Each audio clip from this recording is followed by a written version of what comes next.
الشاحنات ما عم ننفض، كل ساعة عم يلقطونا. كنا بسوريا لما ماتوا كل الناس، أمي جابتني مشان تعالج إجري. كيف؟ هذا من حرب ما؟ من سوريا.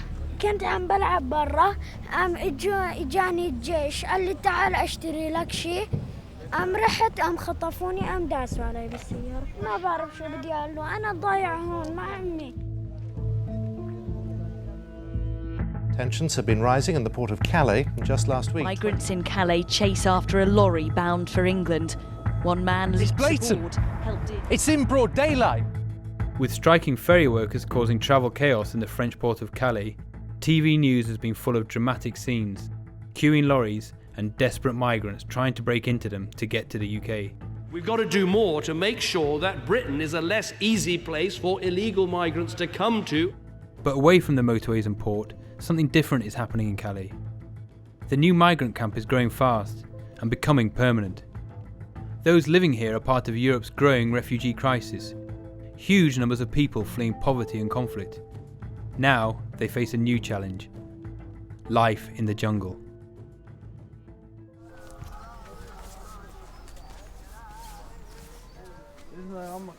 والله هناك ودينا المطبخ بياكلوا في النماء بيسووا لك طيب واكلهم هنا. قلت لك الدجاج زي الورق، هذه وجبة واحدة في اليوم. سوينا الحمام هنا ممكن يجي يصوره. Fadl was a student in Sudan but was forced to flee in 2011. After years stuck in Libya, he arrived in the jungle 6 months ago. حتى الحبوب بتاعت البنادول الصداع دي ممكن نتبادلها. بآلات الطباخة. ممكن آلات الطباخة. بالشيء ده يشيل الموس من هنا تمشي من هنا، ده يشيل الكمشة دي يقضي بيها حوجته ويجيبها. Like many of the Muslims here, he is fasting for Ramadan. والله يعملوا حاجة كثيرة يعني، الصبر والمصابرة. يعني أنت تصوم في وضع زي ده معناته يعني لك تحدي لك. No one is counting how many people live here, but most agree it's at least 3,000. People arrive every day, and each time we come back, the jungle feels more and more permanent. Conditions here are hard, but everywhere there are signs of a community striving to create something like a normal life. Cafes and food shops have opened. Spotting a demand for bicycles, a friend of Fadl's, who is a car mechanic in Sudan, has set up the camp's own bike and rental repair service. This shack, built out of pallets, will soon be a school. And here will be teacher table. Here we'll put one blackboard. You have window here. And we try our best, you know. Many of those who flee Eritrea are Christians, and they have been persecuted because of their faith. In the jungle, they are building a church. You need sometimes some quality time with yourself, you know. You can come here, you can read, you can pray, you can think. So you are fresh mind and it will be easy for you. Because this is your God house, can be anywhere. David's family left Eritrea after his father died and spent years as a refugee in Sudan. His life there was so desperate, he set out for the UK, leaving his 2-year-old son behind. I want to bring him if I can. And I want to be a good father for him. It's hard, it's very hard. But thanks to God, I am still happy and alive. David has promised himself that when the church is nearly built, he will try for England. The church had a priest, but he didn't want to wait. If there is no priest, then you pray by yourself. Has that happened to priests before? Yeah, there was one guy, he got British, so we don't have a priest. Even as the camp becomes permanent, in the jungle, everything is transient. It seems that the word has got around camp that there's a traffic jam building on the motorway that runs across the top of the camp. And it's caused quite a lot of interest. A lot of the people are now moving up towards the lorries to see if they can get on the back. Migrants regularly complain about heavy-handed treatment by the police. Officers frequently use pepper spray. And funded with millions of pounds of British money, the authorities' other main response is to step up security. Yesterday we were here and there were groups of migrants intermittently running up this bank from the camp, trying to get past the police onto the motorway and onto the back of lorries. Today we've come back and we found that the authorities are hastily erecting what looks like a fairly intimidating fence. It's going to run presumably from where you can see now all the way along here up the side of the motorway, closing off the camp with barbed wire along the top of it. Obviously the idea is to try and stop migrants getting up this bank and onto the motorway and onto the lorries.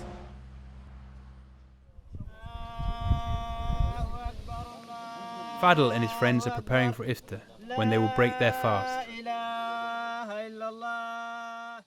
1 meal a day is provided on site. Tonight they've been brought extra food by the local Algerian community. Fadl, like many others in the camp, has claimed asylum in France. But with no support, he has little choice but to live in the jungle for months while his claim is processed. أنا قدمت اللجوء يوم 20/4 المقاديب بتاعتي اتكسرت كلها يعني بقيت إنسان محبط لأبعد الحدود. فرنسا حتى لو ادتني اللجوء تقدر تدمجني في المجتمع عندها برنامج لي أنا دي حالتي بشر أنا بشر اهتمام بي لو مشيت الإنجليز ولا مشيت أي دولة ممكن أتعلم لو إنه بارد في الشوارع ممكن أتعلم لغة هنا صعبة اللغة صعبة عاملنا سوق. فاضل بالنسبة للجلسة حقتنا دي أحسن نروح الدقار ما دام الواحد جالس هنا وما لاقي فرنسا مشكلة أركب شاحنة أخش جوا كرتون وأتقفل وأنكتم. For those that are trying to get to Britain, it's a big night. At the entrance to the Eurotunnel, the queues of trucks are still backed up after strikes close the terminal. It's quite a strange scene that we've got down here in front of us. There are scores of migrants trying to get on the back of these lorries that are queuing for the Eurotunnel. There are lorry drivers getting quite irate coming out to stop them. There are police getting involved. I've never really seen anything like it on the approach to the Eurotunnel. Why do you want to go to the UK? Education. Yeah. Freedom. Work. Britain still takes far fewer asylum seekers than France. Nobody knows how many people have got through in the past 6 weeks, and how many will claim asylum. But we do know that on nights like this, more than 1,000 people a night are being stopped. Today, 2 times, and the police get out. You try again? I try again.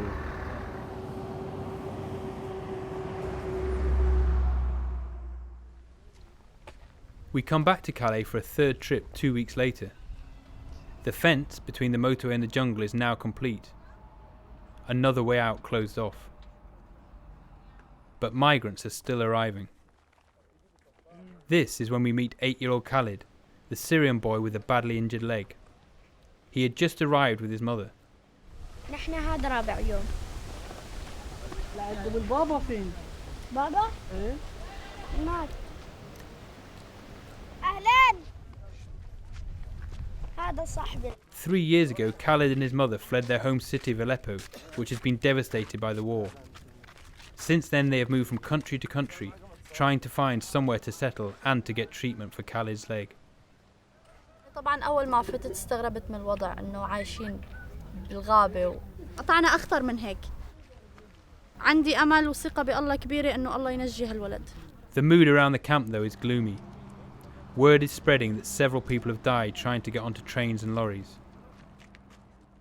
Fadl, still waiting for news of his asylum claim, is worried about the risks people are taking. الناس جاية متأملة وفجأة تفاجأت بواقع بقى هم عليها. ما فيش أي يعني حاجة حتى الناس بقت الهم همين. الأسبوع اللي فات هذا في واحد توفى لقيته مكتوب هنا وفي ناس معوقة وناس مجرحة.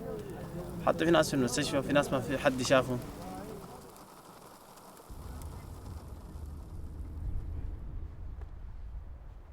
We've been told that there's a part of the cemetery where migrants are buried if their families or friends can't afford to get their bodies home.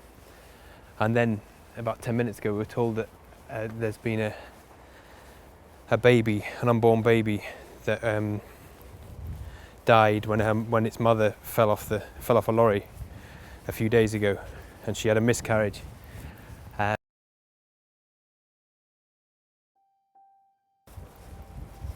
The mother has disappeared, and only 2 officials and 2 gravediggers are present. We are asked not to film the burial. Samir was one of at least 6 who have died in recent weeks.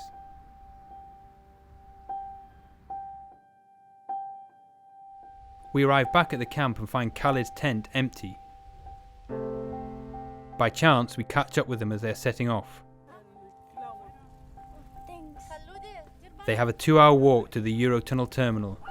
Then they have to avoid police and try and break into a lorry or jump onto a moving train. Khalid dream after 3 years dream in the UK. And why UK, Khalid? ليش بريطانيا ماما؟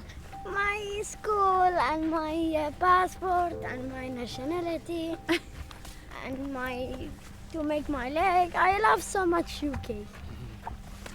حلمي يعني حلمي اني انا اشوف ابني عم يمشي منيح ورجله ما فيها تشوه وقاعد بمدرسته ومارس حياته الطبيعية. حاسس بس شو بدي افكر عم بلاقي الشحنات اللي عم تروح بريطانيا بفكر عم تنفض الناس ما عم تنفض. Thank you. Goodbye. Goodbye. Take care.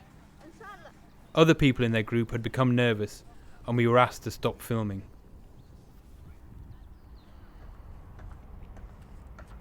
You've got to wish him good luck, I suppose, haven't you? It's a lot to ask of a little boy to go walk 2 hours and then trying to get on a moving train.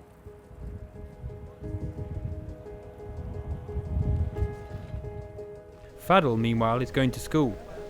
The shack we saw on our first visit is now a fully kitted out classroom, and teachers have come from local schools to volunteer.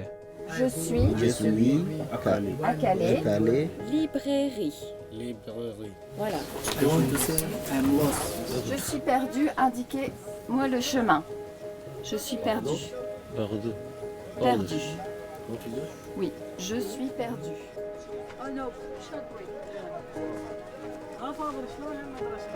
والله كبداية كويسة ما بطالة.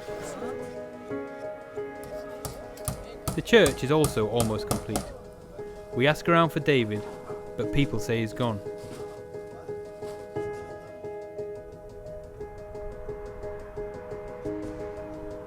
Khaled and his mother, though, had to abandon their attempt. His leg was hurting too much to walk any further. صار يبكي ويقول خلص أنا ما عاد بدي تعبت صار كم ليش هيك بريطانيا ليش هيك بريطانيا عم بتسوي فيها وبدي اشتكي وبدي اشتكي للملكة وأقول للملكة تبع بريطانيا ومن هذا الحكي كتير تأزمت نفسيته. Khaled and his mother are stuck in a familiar trap. They've been told that those Syrians who do make it to Britain are granted asylum. The challenge is how to get there. ما أصلاً هن عم بيسكروا كل الطرق. يعني هن already بدهم يانا وبيرحبوا فينا بس بنفس الوقت ما بيخلونا نوصل بسهولة.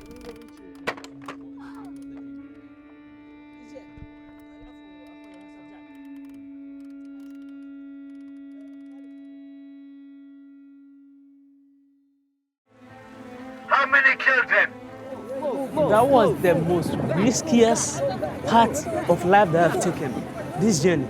These children, these mothers, these innocent people are literally at the hands of the sea and at the hands of death.